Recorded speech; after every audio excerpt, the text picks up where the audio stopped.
हमारी अर्थ प्लेनेट के पास तो एक ही चांद यानी कि मून है, ये तो आपको पता है। लेकिन अगर मैं आपसे सवाल पूछूं कि ऐसा कौन सा प्लेनेट है जिसके पास सबसे ज्यादा चांद है यानी कि मून है, तो आप क्या कहेंगे? शायद आप लोग जुपिटर का नाम लें, जिसके पास अभी तक 79 मून डिस्कवर हुए हैं। लेकिन आपकी नॉलेज अपडेटेड नहीं है। चलिए आपकी नॉलेज को मैं अपडेट कर देता हूं। एक्चुअली सैटर्न यानी कि शनि जुपिटर को पीछे छोड़ते हुए 82 मून्स के साथ नंबर 1 पोजीशन पे आ गया है। यानी कि शनि के पास 82 मून्स डिस्कवर किए गए हैं। क्या इसके पहले तक इफेक्ट आप जानते थे? और अगर नहीं जानते थे तो चैट सेक्शन में लिखना मत भूलिएगा। गाइज, आपने लोगों को कंपनी के शेयर खरीदते या फिर बेचते तो देखा होगा, यहां तक तो ठीक था। लेकिन सन 2008 में माइक मेरिल नामक एक बंदे ने खुद ही को 1 लाख शेयर्स में डिवाइड किया और फिर उसे लोगों को $1 में बेचना शुरू कर दिया। मतलब यह है कि उसने खुद ही को बेच डाला। अब इसके बाद इसका मतलब क्या है, जरा उसको समझ लें। इसका मतलब यह है कि अगर आपने उस बंदे के शेयर्स खरीदे तो आप उसके लाइफ के डिसीजंस को कंट्रोल कर सकते हो और उन्हें चेंज भी कर सकते हो। कितना अजीब सा फैक्ट है। मतलब यह है कि आप जो उसे कहोगे वो वही करेगा।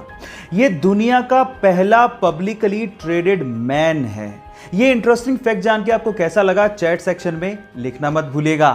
साल 2005 में टर्की में एक बहुत अजीब सा वाकया हुआ। वहां के एक पहाड़ पे 1500 के करीब भेड़ें थी। उनमें से किसी एक भेड़ ने क्लिफ से जंप लगा दी और उसको देखते हुए बाकी भेड़ें भी उसके पीछे पीछे कूदने लगी। और ऐसे करते करते उन सभी 1500 भेड़ों ने क्लिफ से जंप लगा दी और उनमें से बहुत सारी भेड़ों ने अपनी जान तक गंवा दी। लास्ट में कुछ भेड़ें इसलिए बच गई थी क्योंकि जब वो कूदी तो वो एक्चुअली बाकी भेड़ों की डेड बॉडी पे कूदी थी। गाइस, आपने एक कहावत तो सुनी होगी, भेड़ चाल। पता नहीं कहां जा रहे हैं, बस जा रहे हैं एक दूसरे के पीछे। गाइस, ये कहावतें ऐसी नहीं बनी हैं।